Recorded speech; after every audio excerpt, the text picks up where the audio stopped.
Hi, everyone. Welcome back. I'm so excited to have Lynette Eason with me today on this episode of Novelists Unwind. Lynette has written, I think, 50, maybe 50 plus books by this time.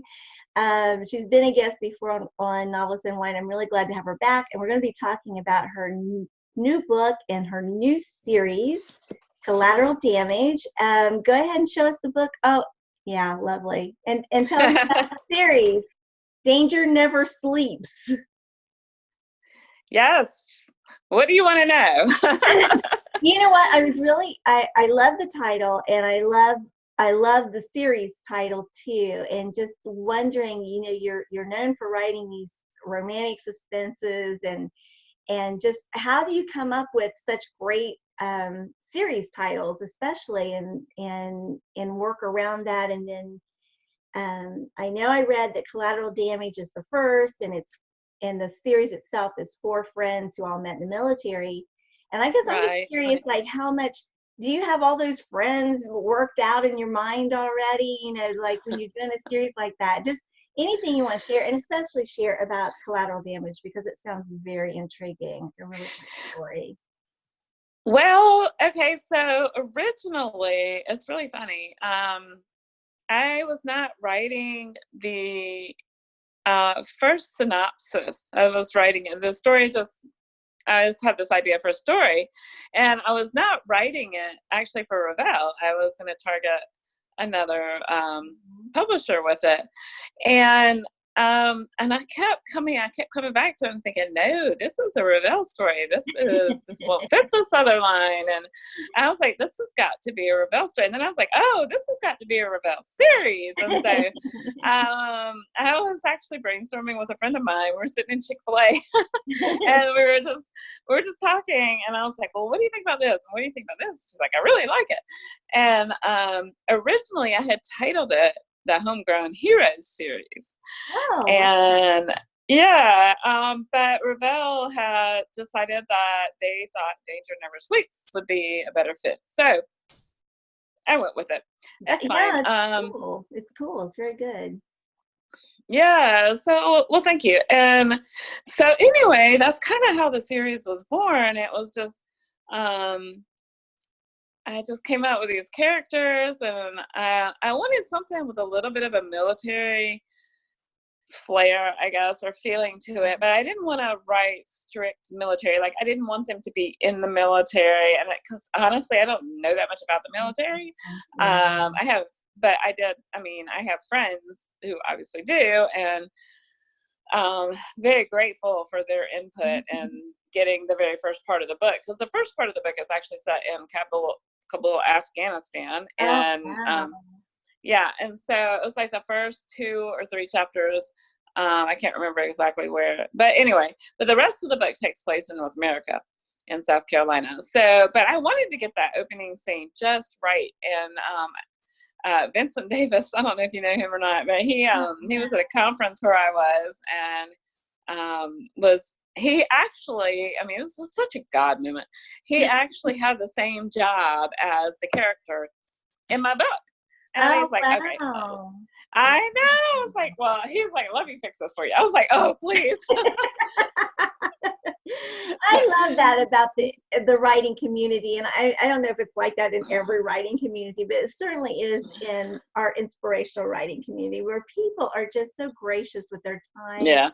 And expertise, and like you said, a God moment. So you had already decided this is what your character is going to be, and then you meet this guy, and that's exactly what he does, and it just all comes together. That is so wonderful. Yeah, well, I had asked a couple other people about it, and I had gotten a couple of, they weren't necessarily conflicting answers, but they were. And it was like, well, it could be done this way, or it could be done this way, or it can be, I mean, and I was like, I need to know how this, And then, so the book was due in February 2nd. And I was at a conference in January up at Ridgecrest, and he was there. He was on faculty, and we were just talking, and I was like, I need help. I have turned this book in. I want it to be right. So anyway, yeah, it was great.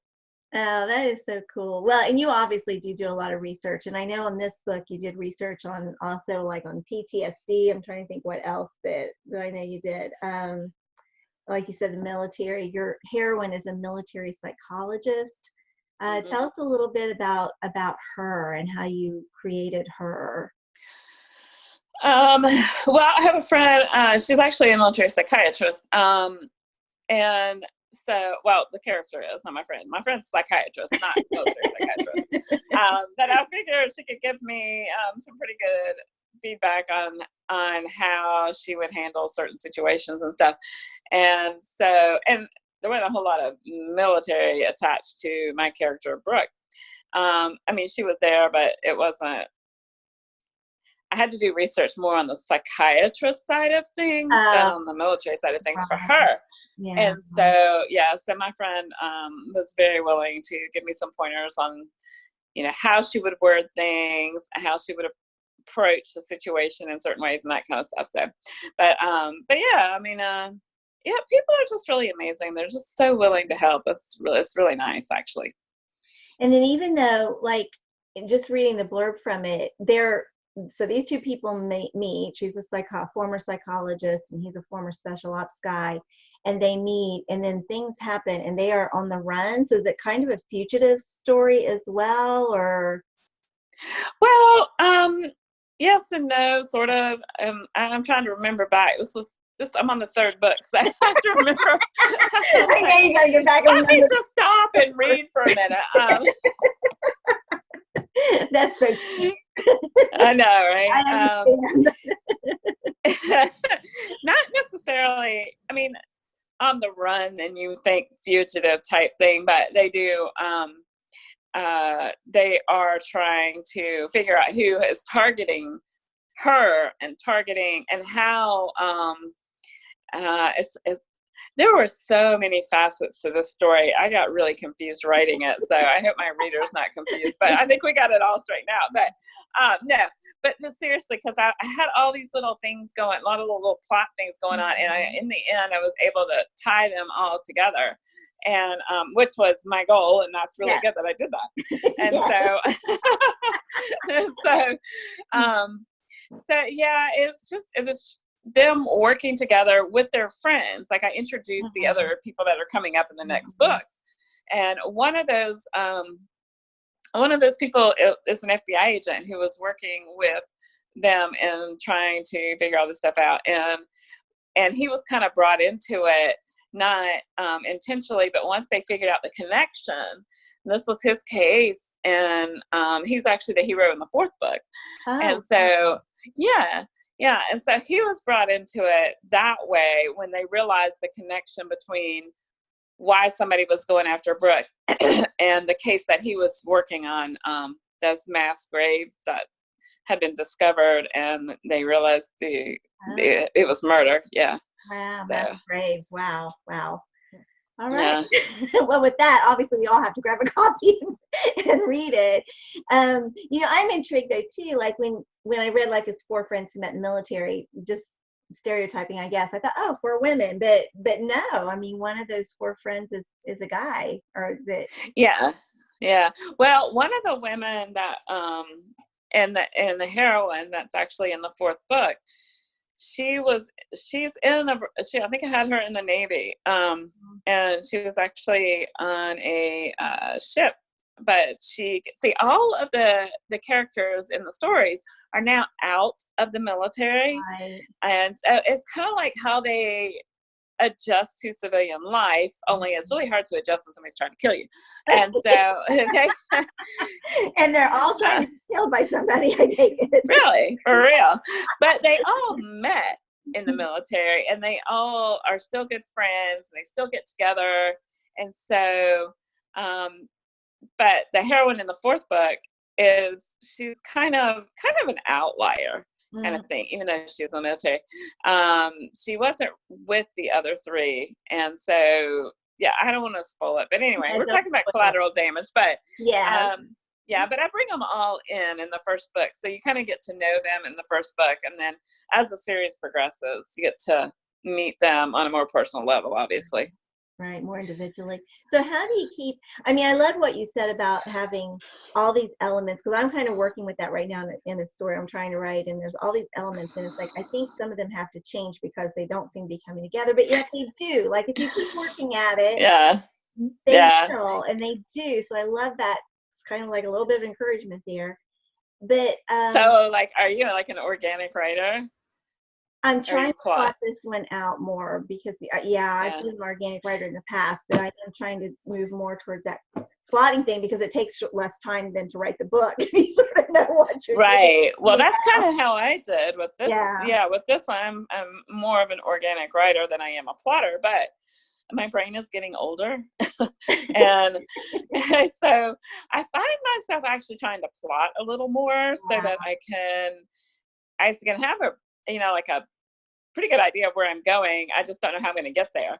Right. And so, Right. I mean, I kind of do a combination of the two actually, but I think you too. yeah, But yeah, because it's like yeah. I kind of know where I'm going, but it's like I'm not sure how it's going to get there. And there are just things that aren't making sense. But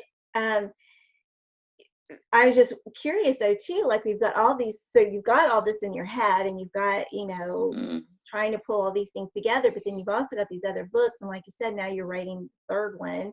So do you keep like massive research notebooks, or how do you keep Um, everything? Actually, no, I don't. Well, I mean, yes and no again.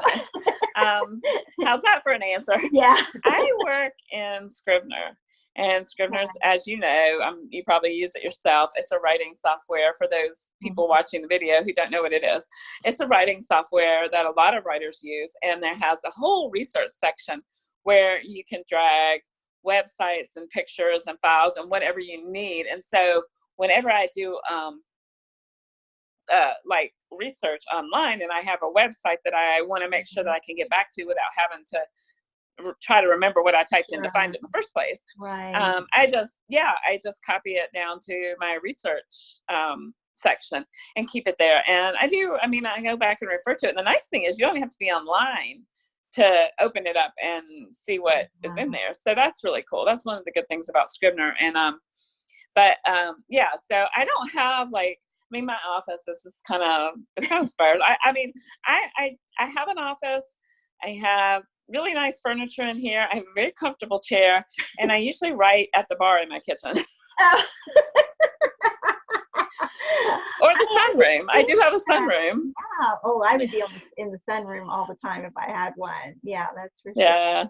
That is funny. I mean, because if I know I have to get words written, like if it's like it's best for me to be at my desk because I'm less distracted. Yeah. If I'm just kind of writing, it's like I'm anywhere but in here. Yeah. A lot of times I just have to leave the house. I have a puppy. And so she is out the kennel right now because she would be barking her head off during this interview. Oh. But she's at boot camp and she's supposed to be learning how not to bark at people. Okay, so anyway, enough said about the puppy, but she makes me crazy sometimes. I need to know more about the puppy. What kind of puppy?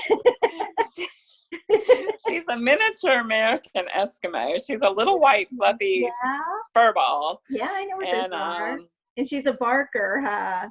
Yeah, and she's a mess. I mean, she's so smart, but so I just took her to the kennel so that she would not interrupt while I was here. So it's like taking your child to daycare. It's like okay, I have 5 hours to get everything done, and then I have to go pick her up, and then the rest of my evening is shot because I'll be chasing her and pulling fuzz and stuff out of her mouth. So yeah. Oh, that's fun. Now she'll get better. She'll get older. It'll be okay. Yeah. Well, she'll be a year on the 26th, so she's gotten a lot better, but she's still. I can't trust her. No. That's adorable, though. That's adorable. So, you're an empty nester now? Is that right? I'm working with. Are you an empty nester? Are your kids grown and out of the house? Yeah, I can. Yeah. I like to go to I like to work like at Starbucks or Panera really is my favorite, Oh, because really? I always get soup and salad when I go there. Yes. But Yeah. yeah, so I like, yeah. So now that, like the empty nester thing, my kids are gone, so it's just me and the puppy, and my husband's been gone for the past 9 days, Oh my and God. so. I know he's been on a mission trip in the Dominican Republic, and so Yeah. I've just been like, it's been me and the dogs. My kids are back at school, and yeah. Oh, So wow. anyway, That's great. So do you get a lot more writing done? Do you feel like now that well, you would think, you've but always been fast, though? I remember, talking with you at different times, and you've even done workshops on, that you yeah, just are able to write in line at the grocery store yeah, and just take every single yeah. moment. And I honestly, I admire you for that, because I can't. It's like, I guess Yeah. I No, I could, can do that. but Yeah. yeah, Yeah, usually I can take my phone, and I can, if I'm like sitting in a drive-through or something, I can pull up the notes section and just add to my story. Like, a lot of times, if I know I'm just going to have my phone with me and I'll have some downtime and I don't want to carry my laptop or my iPad, right. I'll copy and paste something into my notes, and like the last part of the scene I was working on, and then a lot of times I have a chance, I'll sit there and I can write the rest of the scene sometimes while I'm waiting on whatever I'm waiting on, a doctor's appointment, or all those many places that you get to wait. So yeah, drive through lines. So, I try not to. I don't do it while I'm driving down the road, obviously, but I can voice. Sometimes I actually do, because I can voice. I have to clean it up a lot, voice text it, but yeah, that can be kind of distracting. So usually I try not to do that, but yeah, we want to be safe. So, You do want to be safe, but yeah, yeah. that prolific is just amazing to me. So, but you can type. See, I still type like this on my phone, so it's like that little keyboard take me for. I mean, there's just absolutely no way. It's just Yeah. speak stuff, but I like to see Yeah. the words on the page, and there's something about that too, like the paragraphs. So I don't use Scrivener. I've tried, but I really like Microsoft Word, because I like the way I can see Yeah. sentences on the page. That's that's part of it for me. I don't. Yeah. I don't Well, know. everybody is different. It's That's not wrong. right. It's just different. That's right. We all have our own ways of doing things. Well, Yeah. so what else are you doing besides writing and running after the puppy? Anything, or does that pretty much take up your time? Yeah. Well, being an empty nester, and always sitting behind the computer, I decided I needed a new hobby. Mhm. Yeah, because I need something else to do, right? And so I have kind of taken up photography. I found, Oh, yeah, I have a really cool camera, and I have several friends, actually some writer friends, that are also into photography. And I was like, I've always liked to take pictures. And so, yeah. I've always been the family photographer kind of person. I'm not usually in the pictures, which is totally fine. Um, I don't care. And so I've gotten into photography. It's a lot of fun. I've learned so much since I got my camera back in August, and it's really kind of a great stress reliever. Like, if I get, and if I go by myself, excuse me, if I go by myself, it gives me the opportunity to think. Like, if I need a plot point that I'm really kind of stuck on, or if I need some character development, or right now, I'm about 35,000 words into the story that's due on March 2nd.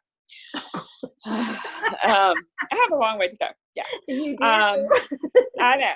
No, life has just been crazy lately with, the holidays Sure. and family stuff. And it seems like it's been kind of overwhelming and kind of more than usual. And so it's kind of cut into my writing time a little bit, but that's okay. I'll catch up. It's not that big a deal. I keep telling myself that. Maybe I'll believe it. You can do I will it. catch up. I will catch up. You will. Yeah. So, but anyway, it has given me, I'm still working on trying to figure out my whole theme in this story. But last time I was at 75,000 words before I figured it out. So it's all right. I'll figure it I've out. been there. Yeah, I know exactly what you mean. Yeah, it's like Yeah. something's missing, and I kind of like, what is missing in the story? And I was really panicking in the last book I turned in because I was like, I couldn't figure it out. And Mhm. finally, and like I said, I write 82,000 word stories, and it's 75,000 words. I was like, that's what it is. So I There had to go back and it fix it. Yeah, is. that's the one thing about being an organic writer I'm not real crazy about, but yeah. Yeah. See, folks, it's not all glamorous. Not just sitting down and it's like the words just flowing in your head and out of your fingers. It can be really, really hard. I mean, I did that. So I was writing a 90,000 word book, like you said, around 70,000 words, and it's like the premise, I knew it was wrong from the get-go. It's like it's just not working. And finally, I was walking, and it's like, that's it. And fortunately, I didn't have to write a lot, but I did have to rewrite some to switch things out. And, Well, I think our subconscious works on it. Like, yes, I do too. Even if we don't start out, like there was Vow of Justice, the book before Collateral Damage. I knew what the premise and the theme, and I knew what that was going to be. That was justice versus revenge. Revenge is not the same thing as justice, or justice isn't the same as revenge. And so it was that book. It went a lot more smooth for me, like smoother. And I thought it was smoother, more smooth. Anyway, it was easier to write. And so, but this one, and Collateral Damage, I kind of knew that one, and then Acceptable Risk is the next one, and but this third one is it's kicking my tail. Yeah. I know you'll get it though. March 2nd. Be thinking about you. How about that? Well, this has been great. I mean, it's like I just looked at the time. It's like, oh my gosh, we have talked so much so fast. The time is just flown. Sorry. No, I'm glad. I love it. It's like I could listen to you and glean from you forever. But let's show the book one more time. Collateral Damage. That's the book we're promoting right now. We want everyone to see it. It's a lovely cover. Lynette, you're just amazing. All the books you've written and the stories and lots of awards, and all this kind of thing.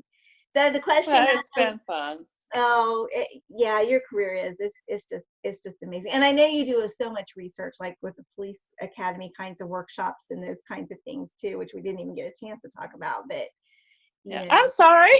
No, don't apologize. That's what I love about Novelists Unwind. It's like, it's just like, if people say, well, can you send me questions ahead of time? It's like, well, no, I really can't, because I don't know what we're going to talk about. I mean, I get an idea, I have a few things just in case. Like, we're going to talk and we're just going to chat and have a good time. So I love it. Yeah. Love it. Yeah. But last question, when you're all done, what do you do to unwind?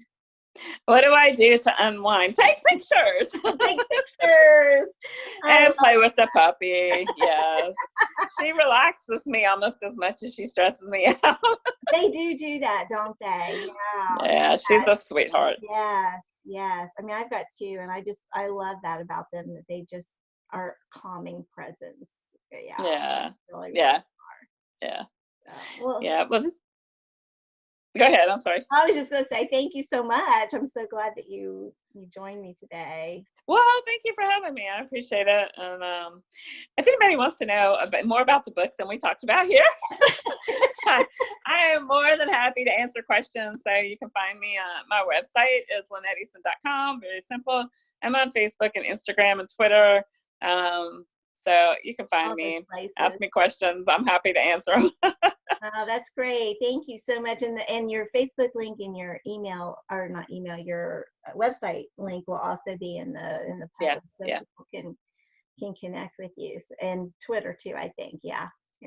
Very cool. I'm trying to think what all is in the post. Thank you again so much, and thanks everyone for watching. We're so glad to have you with us. Come back again. Yeah, for another episode. Yes. Of Unwind. Thank you. Okay.